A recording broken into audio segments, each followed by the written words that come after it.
Meaning of discretionary. Discretionary. Discretionary. Discretionary.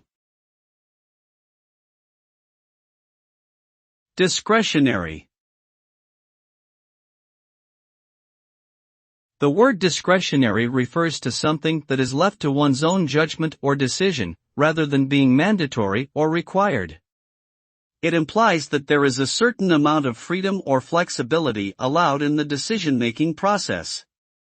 In practical terms, discretionary often refers to funds or resources that can be allocated at one's own discretion, without strict guidelines or rules governing their use. Discretionary spending, for instance, might include money spent on entertainment, luxury items, or non-essential goods and services. Ultimately, the key element of discretion is the freedom to choose and make decisions based on personal judgment.